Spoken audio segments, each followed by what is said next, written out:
Hello everyone, welcome to my channel Psychologist Priya Bhargav. Today we are going to start part 2 of Unit 1 Block 3 MPCE 031, that is MAPC second year students who have opted for organizational psychology. This video is for you guys. So let us start with today's topic. First is approaches of leadership. So यहाँ पे 7 approaches के बारे में बात की गई है. पहली है ट्रेट अप्रोच. ट्रेट अप्रोच में हम ये देखते हैं कि इसका मेन एम ये होता है कि मोर इफेक्टिव मैनेजर कौन है और लेस इफेक्टिव मैनेजर कौन है उनको डिस्टिंग्विश करना. और वो कैसे डिस्टिंग्विश करेंगे, उनकी जो यूनिक क्वालिटीज है उसके बेसिस पे कौन सा ज़्यादा इफेक्टिव होगा, कौन सा कम इफेक्टिव होगा. तो इससे पहले हमने कुछ लीडरशिप की क्वालिटीज पढ़ी थी, उसके बेसिस पे ही ये लोग आइडेंटिफाई करते हैं. Second approach is authority approach. Authority approach के बारे में इन्होंने ज़्यादा नहीं बताया, लेकिन आपको मालूम है अथॉरिटेरियन अप्रोच हम पढ़ चुके हैं. डेमोक्रेटिक अप्रोच के बारे में भी पढ़ चुके हैं. डेमोक्रेटिक लीडरशिप क्या होती है, अथॉरिटेरियन क्या होती है, और लेज़े फेयर भी होती है एक. सो उनका तो हमने डिफ्रेंशिएशन ऑलरेडी पढ़ लिया. अब इन्होंने यहाँ पे 2 यूनिवर्सिटीज़ के बारे में बात की है. पहली है ओहायो स्टेट यूनिवर्सिटी, जिसमें इन्होंने 2 तरह की ऑर्थोगोनल डायमेंशंस में लीडरशिप के बारे में बात की है. ऑर्थोगोनल मतलब जो 90 डिग्री पे एक दूसरे से है. पहली है कंसीडरेशन, दूसरा है इनिशिएशन. कंसीडरेशन है इनिशिएशन. और यूनिवर्सिटी ऑफ मिशिगन जो है उन्होंने भी डिस्टिंग्विश किया है लीडरशिप को 2 वेज में, production oriented and employee oriented leaders. फिर लाइकर्ट सिस्टम अप्रोच भी आती है एक, जिसमें 4 टाइप्स ऑफ अप्रोचेस के बारे में बात की है. इनको 4 टाइप्स ऑफ अप्रोचेस को इन्होंने कैटेगराइज किया है, system 1, system 2, system 3, system 4. System 1 में बता रहे हैं एक्सप्लॉयटेटिव अथॉरिटेरियन सिस्टम. सिस्टम 2 है बेनिवोलेंट अथॉरिटेरियन सिस्टम. सिस्टम 3 है कंसल्टेटिव. सिस्टम 4 है पार्टिसिपेटिव ग्रुप लीडरशिप. सो ये 4 कैटेगरी की, आप इसे गूगल कर सकते हो. यहाँ पे सिर्फ इन्होंने 4 कैटेगरीज दी है, उसको एक्सप्लेन नहीं किया हुआ, बट नेम से हम लोग को समझ में आ रहा है क्या मतलब होगा इसका. एक्सप्लॉयटेटिव जो एक्सप्लॉयट करते हैं, अथॉरिटेरियन मतलब अपना जोर लगाते हैं, अपना कुछ डिसीजन लेते हैं, किसी को हक नहीं देते डिसीजन लेने का. फिर बेनिवोलेंट अथॉरिटेरियन सिस्टम होता है जहाँ पे वो हेल्प करते हैं लोगों की, लेकिन डिसीजन खुद लेते हैं. कंसल्टेटिव मतलब कंसल्टेशन के साथ लेते हैं. देन पार्टिसिपेटिव मतलब सारे एम्प्लॉयज़ को पार्टिसिपेट करने के लिए बोलते हैं. तो जो सिस्टम 4 है ये सबसे ज़्यादा इफेक्टिव माना गया है, जहाँ पे एम्प्लॉय की नीड सेटिस्फेक्शन के ऊपर काम किया गया है और ऑप्टिमम ऑर्गेनाइजेशनल परफॉर्मेंस के ऊपर काम किया गया है.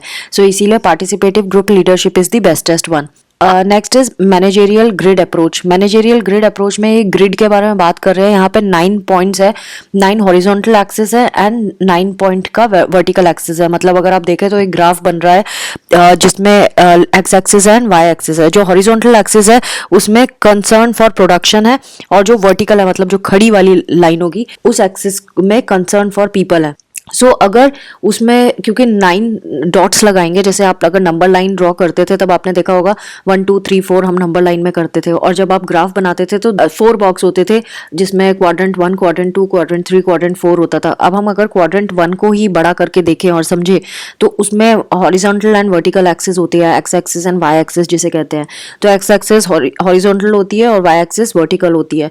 तो इसी तरह से आप अगर उसमें नंबरिंग करते हैं तो 1 2 3 4 डालते हैं, वो इक्वल डिस्टेंस पे डालते हैं. तो आप समझ लो कि X axis and Y axis में आपने 9 तक ऐसे डिवीजन कर लिए. अब जो 1 1 आएगा उसको ये लोग बोल रहे हैं कि 1,1 जो होगी वो लीडरशिप स्टाइल, उसको impoverished management and minimum concern for production and minimum concern for people कहा जाएगा. सो इसमें दोनों में कम है, और अगर 9 हुआ तो दोनों में मैक्सिमम है, maximum production and maximum concern for people. और अगर 9 1 है तो इसका क्या मतलब हुआ, maximum concern for production and minimum concern for people. और अगर 1 9 है तो minimum concern for production and maximum concern for people, इस तरह से. और 5 5 हुआ तो दोनों ही मिड लेवल पे हैं. पाथ गोल अप्रोच. पाथ गोल अप्रोच में जो लीडर्स का इफेक्टिवनेस है वो डिपेंड करता है उसकी एबिलिटी पे. कैसे वो अपॉर्चुनिटीज़ एम्प्लॉयज़ को प्रोवाइड कर रहा है, एम्प्लॉय नीड सेटिस्फेक्शन के बारे में सोच रहा है, और उन्हीं की सेटिस्फेक्शन को यूज़ करके परफॉर्मेंस इफेक्टिवनेस पे भी वर्क कर रहा है. यानी अगर आप एम्प्लॉय को सेटिस्फाई रखते हो तो ऑटोमेटिकली वो परफॉर्मेंस अच्छी देगा, इफेक्टिव परफॉर्मेंस देगा, और जो ऑर्गेनाइजेशन के लिए एक इफेक्टिवली वर्क करेगी. कंटिजेंसी का मतलब होता है फ्यूचर इवेंट्स के बारे में सोचना, कुछ करना। तो इसमें दो तरह के बिहेवियर्स के बारे में बात की है, task oriented and people and interpersonal oriented. तो नाम से ही पता चल रहा है, टास्क ओरिएंटेड मतलब जो वर्क पे फोकस करते हैं, and people and interpersonal oriented मतलब जो पीपल और उनके बीच में इंटरेक्शन पे फोकस करते हैं। तो इस तरह के दो बिहेवियर्स के बारे में बात की गई है। इन्होंने बोला है कि कोई भी लीडरशिप सक्सीड करेगी इन 3 सिचुएशन में। उसको हम डिसाइड कर पाएंगे जब हम ये 3 सिचुएशन को देखेंगे। तो इन 3 सिचुएशन के बेसिस पे ही हम डिसाइड करेंगे कि टास्क ओरिएंटेड करना है या पीपल इंटरपर्सनल ओरिएंटेड वाला करना है। एक तो पहली चीज आती है कि लीडर का रिलेशनशिप, पर्सनल रिलेशनशिप कैसा है ग्रुप मेंबर्स के साथ। दूसरा आता है formal authority of the leader, leader की अथॉरिटी कितनी है। And then degree of task structure, कितना टास्क करना है। So task oriented leaders effective होते हैं जब सिचुएशन जो होती है बहुत फेवरेबल होती है या फिर बहुत अनफेवरेबल होती है, या तो बहुत फेवरेबल होनी चाहिए या बहुत अनफेवरेबल होनी चाहिए। तब हम टास्क ओरिएंटेड ही रखते हैं, क्योंकि टाइम ही नहीं है। फेवरेबल होगी तो हमें टास्क पे ज़्यादा फोकस करना होगा सो दैट कंपनी आगे बढ़े। अगर बहुत ही अनफेवरेबल होगी तो अगर आपने टास्क नहीं किया तो कंपनी तो गई, बर्बाद हो गई। अब अगर इंटरमीडिएट सिचुएशन है इन तीनों की, तो हम फिर पर्सन इंटरपर्सनल रिलेशनशिप के बारे में सोचेंगे और उस तरह की लीडरशिप ही इफेक्टिव रहेगी। Next is continuum approach. Continuum approach में हमने एक सीरीज, एक स्केल डिसाइड किया है। 7 टाइप्स ऑफ लीडर्स बिहेवियर को कॉन्टिनम में डाला हुआ है। तो इसमें 7 टाइप्स हैं। एक एंड पे तो वो कॉन्टिनम है जहाँ पे लीडर जो है उसे फुल फ्रीडम है डिसीजन लेने की, और दूसरे एंड में सबॉर्डिनेट ग्रुप में है वो डिसीजन लेने की कैपेबिलिटी, और जो मिडिल है उसमें दोनों ही इक्वल है, दोनों ही इक्वली फ्री है डिसीजंस लेने के लिए। सो इस तरह का इसमें किया गया है। अब चॉइस जो होगी लीडरशिप स्टाइल की वो डिपेंड करेगी कुछ सिचुएशंस पे। सो ये 3 फैक्टर्स को कंसीडर करना पड़ेगा जब हमें ये डिसाइड करना है कि हमें किस तरह की स्टाइल यूज़ करनी है। पहला, forces within himself, leader के अंदर क्या फोर्सेस हैं। Then forces in the subordinate, subordinates में क्या फोर्सेस हैं। And forces in the situation, situation के क्या फोर्सेस है, मतलब सिचुएशन कैसी है। Next is team and team building. जब हम टीम या टीम बिल्डिंग के बारे में बात करते हैं तो टीम क्या होती है। टीम बेसिकली वो ग्रुप है जो आपस में इंटरेक्ट करता है जॉब परफॉर्मेंस के टाइम पे, और वो नेसेसरी भी होता है। अगर ग्रुप इंटरेक्ट नहीं करेगा कैसे परफॉर्मेंस होगी। तो इसीलिए जो ग्रुप इंटरेक्शन है वो नेसेसरी है जॉब परफॉर्मेंस के लिए। और टीम बिल्डिंग जो है वो ही एक टीम में स्पिरिट डेवलप कर सकती है। टीम बिल्डिंग का क्या मतलब है।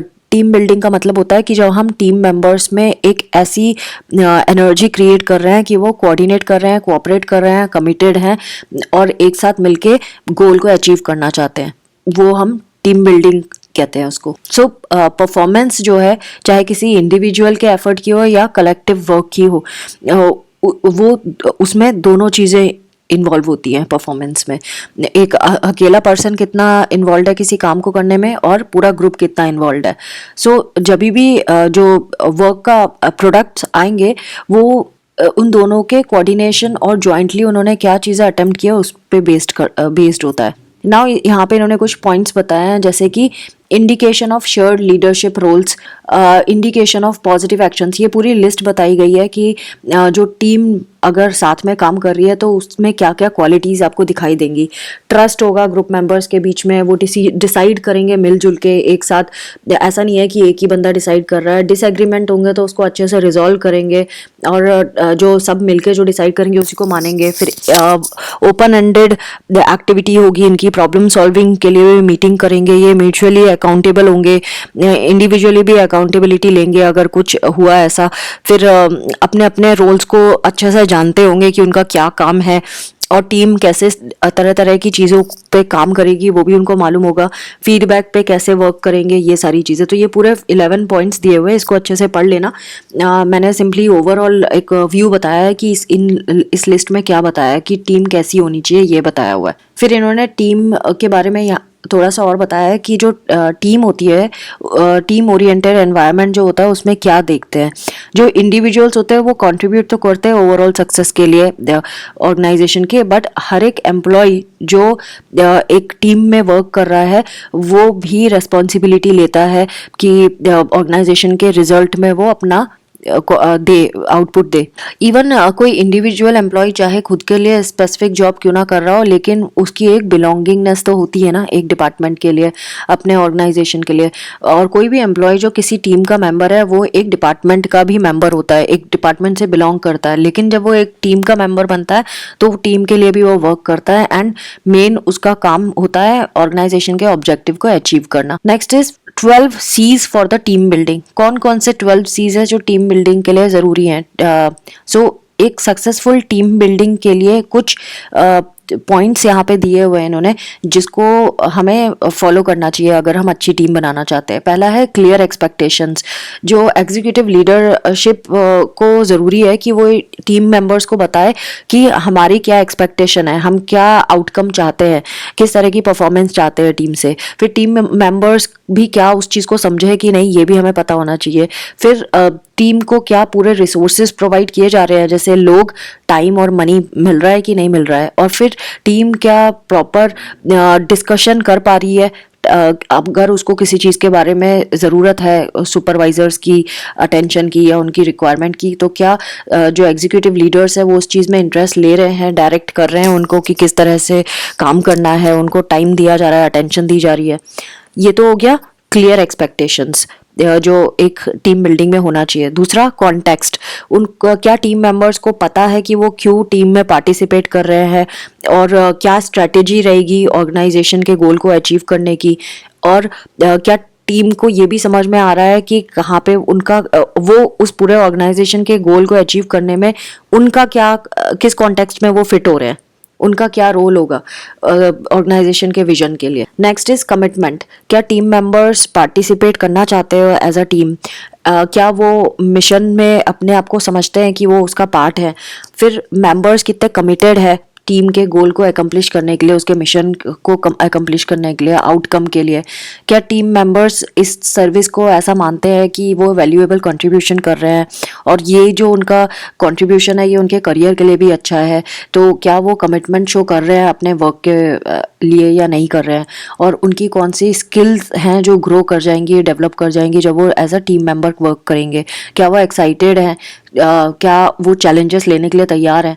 तो ये कमिटमेंट में आता है। फिर कॉम्पिटेंस, टीम को ऐसा फील होना चाहिए कि वो जो टीम में जितने लोग पार्टिसिपेट कर रहे हैं वो कॉम्पिटेंट है, ऐसे हैं जिनमें वो प्रॉपर स्किल्स, नॉलेज और कैपेबिलिटी मौजूद है जो उस टास्क को करने के लिए चाहिए है। दैट इज़ वाई वो टीम बनाई गई है। तो क्या टीम उसको हेल्प मिल रही है जो उसको चाहिए है कि नहीं मिल रही है? फिर उसको रिसोर्सेज, स्ट्रैटेजीज़ के बारे में कुछ पता है कि नहीं पता है? क्या मिशन है जिसको एकम्प्लिश करना है?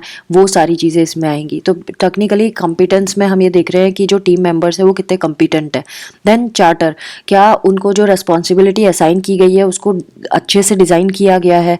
क्या उनको पूरी स्ट्रैटेजी बताई गई है पूरे मिशन की कैसे है? तो चार्टर का मतलब होता है पूरा प्लानिंग करना, एक मैप बताना कि कौन कैसे क्या होगा, और क्या उनको गोल के बारे में कम्युनिकेट किया गया, आउटकम्स के बारे में बताया है, टाइमलाइन बताई है कि नहीं बताई है, और किस टाइम पे कौन सा आउटपुट आएगा ये बताया है कि नहीं, और टास्क जो एकम्प्लिश हो जाएगा तो उसके बाद क्या करना है ये बताया है।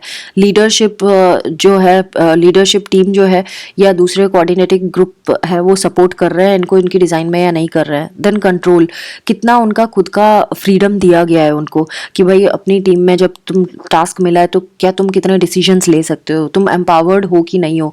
टीम मेंबर्स को क्लियर अंडरस्टैंडिंग है उनकी बाउंड्रीज की, किस हद तक वो डिसीजंस ले सकते हैं और कब उनको सीनियर से पूछना पड़ेगा।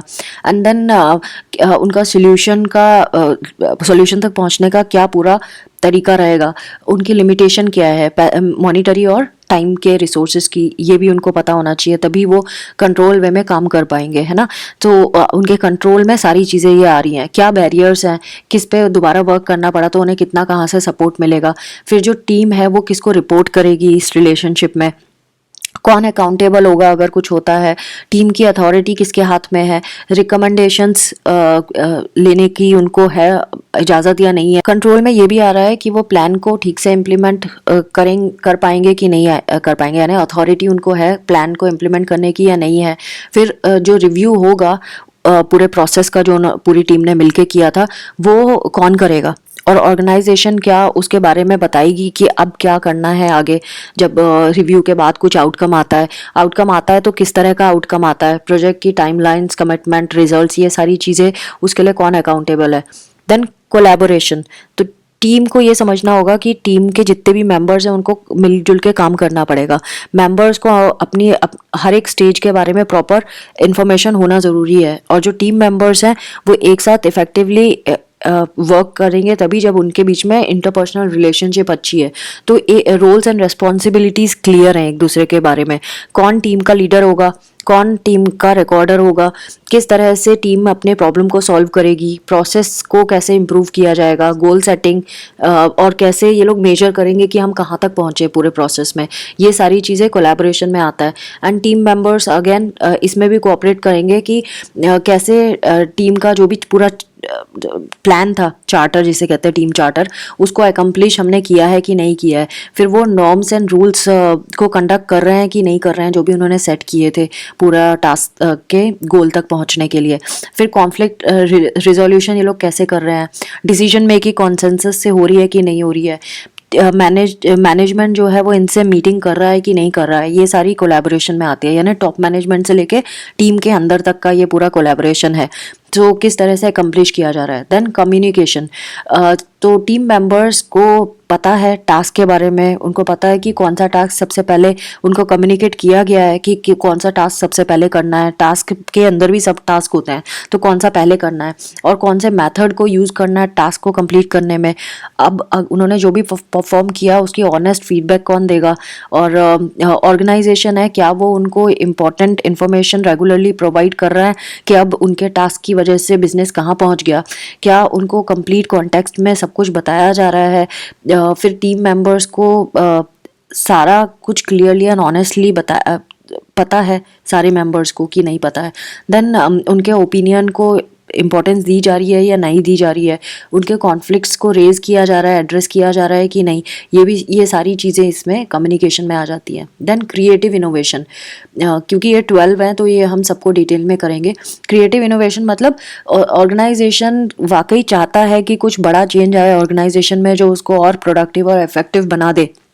इसके लिए ऑर्गेनाइजेशन को अलाउ करना पड़ेगा क्रिएटिव थिंकिंग, यूनिक सॉल्यूशंस, नए ideas.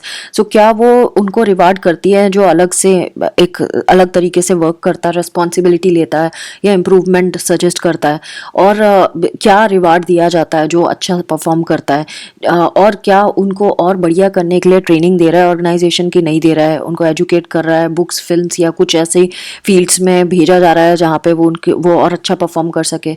Then consequences, team members को रेस्पॉन्सिबल फील करते हैं वो किसी अचीवमेंट के बाद या नहीं करते हैं, क्या वो अकाउंटेबिलिटी लेते हैं उसकी या नहीं लेते हैं, ये हमें चेक करना होता है इसमें। कॉन्सिक्वेंसेस मतलब जो भी रिजल्ट आया है वो पॉजिटिव भी हो सकता है, नेगेटिव भी हो सकता है। तो अब पॉजिटिव नेगेटिव कुछ भी हो, क्योंकि टीम ने परफॉर्म किया है तो टीम क्या उस चीज़ की अकाउंटेबिलिटी लेती है कि नहीं लेती है, और अगर अच्छा करती है तो क्या उनको रिकॉग्नाइज किया जाता है, क्या उनको रिवार्ड दिया जाता है। अगर अब कुछ रिस्क है तो रिस्क को ये ऑर्गेनाइजेशन रेस्पेक्ट कर रहा है कि हाँ ठीक है रिस्क ले लो, हमें तुम पे ट्रस्ट है, या रिस्क ले लो, जो भी होगा देखा जाएगा। इस तरह से एनकरेज करता है कि ऑर्गेनाइजेशन टीम मेंबर्स को कैसे अप्रेजल मिलता है इसके बारे में, एंड देन टीम मेंबर्स कितना टाइम स्पेंड कर रहे हैं, और जब वो प्रॉब्लम रिजॉल्व करते हैं तो क्या एक दूसरे पे फिंगर पॉइंट कर रहे हैं या वाकई मिलजुल के कर रहे हैं और सोल्यूशन को की तरफ ध्यान दे रहे हैं, किस तरह से कॉन्फ्लिक्ट मैनेजमेंट हो रहा है। देन रिवार्ड सिस्टम क्या रखा है ऑर्गेनाइजेशन ने, इंडिविजुअली और ग्रुप दोनों को एक साथ रिवार्ड करती है या किस तरह से करता है ऑर्गेनाइजेशन। देन ऑर्गेनाइजेशन जो भी उन गेन्स होते हैं उसको वो कैसे करते हैं, प्रॉफिटेबिलिटी को कैसे शेयर करते हैं, एम्प्लॉयज़ को देते हैं या खुद ही रख लेते हैं। देन उनके कॉन्ट्रीब्यूशंस पे को कैसे वो और ज़्यादा इंक्रीज कर सकते हैं सो दैट ऑर्गेनाइजेशन सक्सेसफुल हो, इसके ऊपर हम कंसिक्वेंसेस के इसके ऊपर होता है। देन कोऑर्डिनेशन की बात करें तो टीम्स जो है उनका सेंट्रल लीडरशिप के साथ कितना कोऑर्डिनेशन है, ये बहुत इंपॉर्टेंट है। तो ग्रुप को अगर असिस्टेंस मिलती रहे कि कहाँ जा रहा है, कहाँ सक्सेस के लिए किस तरफ जाना है, तो ये और बेटर तरीके से काम कर सकता है। एंड देन अगर डिपार्टमेंट को ये भी बता दिया जाए कि भाई हमारी ये प्रायोरिटीज़ हैं, हमारे पास ये रिसोर्सेज हैं, तो डिपार्टमेंट अपने हिसाब से प्लान कर सकता है हर चीज़। देन इंटरनल कस्टमर के कंसेप्ट के बारे में इन्होंने बताया, cross functional multi department team के बारे में बताया कि मल्टी डिपार्टमेंट टीम मतलब हर एक डिपार्टमेंट के एक एक मेंबर को लेके एक टीम बनाई जाती है, एंड वो टीम ऐसी बनती है जिसमें हर एक मेंबर को कुछ ना कुछ नॉलेज होती है जो यूनिक होती है, एंड सो दैट जब वो टास्क दिया जाता है तो हर एक सारे मेंबर्स मिलके उसको बहुत अच्छे से एकम्प्लिश करते हैं। सो इनका जो ऑर्गेनाइजेशन है वो किस तरह का है, इस पे ये भी हम देखते हैं कि ऑर्गेनाइजेशन जो डेवलप हो रहा है वो कस्टमर फोकस्ड है, प्रोसेस फोकस्ड ओरिएंटेशन का है या किसी और तरह का है। सो ट्रेडिशनल डिपार्टमेंटल थिंकिंग जो थी उससे हट के ऑर्गेनाइजेशन को सोचना चाहिए। नाउ कल्चरल चेंज मतलब organisation team based collaborative empowering enabling organisational culture है या नहीं है, ये या फिर वही ट्रेडिशनल हायरार्कियल ऑर्गेनाइजेशन है, वो हमें पहले तो आइडेंटिफाई करना पड़ेगा। अगर नहीं है तो ऑर्गेनाइजेशन को बनना पड़ेगा टीम बेस्ड कोलैबोरेटिव वही हमने पढ़ा ही था। एंड देन एम्पावरिंग मतलब और एम्प्लॉयज़ को बहुत ज़्यादा ट्रेनिंग देके एम्पावर करना। एंड देन ऑर्गेनाइजेशन जो है वो प्लानिंग किस तरह से करता है, उसका पूरा प्लानिंग का प्रोसेस किस तरह से है, वो रिवार्ड दे रहा है, रिकॉग्नाइज कर रहा है, अप्रेजल दे रहा है, हायर कर रहा है, किस तरह से अपने गोल तक पहुंचने के लिए चीज़ें कर रहा है, एम्प्लॉयज़ को कैसे मोटिवेट कर रहा है, कैसे मैनेज कर रहा है। तो ऑर्गेनाइजेशन का जो प्लान है वो इस तरह से होना चाहिए कि अपने फेलियर से भी वो सीखे, और जो अगर रिस्क है तो उसको भी रिस्क टेकिंग सोच को भी सपोर्ट करे। ऐसा नहीं कि छोड़ दे कि भाई हम नहीं रिस्क तो ले ही नहीं सकते, इस तरह का नहीं होना चाहिए। एंड देन ऑर्गेनाइजेशन को ये भी रिकॉग्नाइज करना पड़ेगा कि वो कितना क्लाइमेट में चेंज लाए, ऑर्गेनाइजेशन के कल्चर में कितना चेंज लाए, जो वो उससे ऑर्गेनाइजेशन को सपोर्ट मिले सो दैट वो गोल तक पहुंच सके। और जो भी ऑर्गेनाइजेशन करेगा उसको रिटर्न पक्का ही मिलने वाला है। The last topic of today's video is development of A team को जब भी हम डेवलप करने के बारे में सोचते हैं तो कुछ सिग्निफिकेंट पॉइंट्स है जिस कॉन्टेक्स्ट में हमें सोचना पड़ेगा सो दैट हम अच्छी टीम को डेवलप कर सकें। पहला तो create a balanced set of roles. हमें हमेशा टीम मेंबर्स के बारे में उनको ये बताना पड़ेगा कि वो उनका रोल क्या है टीम के अंदर। Then communication and process awareness होनी चाहिए उनके अंदर कि कम्युनिकेशन प्रॉपर है, इंटरपर्सनल स्किल्स उनमें डेवलप करनी पड़ेगी, उनको अवेयर करना होगा कि किस तरह का प्रोसेस है, क्या करना है उनको टीम के अंदर, काम क्या करना है और उसको किस स्टेप वाइज वे में चलना है।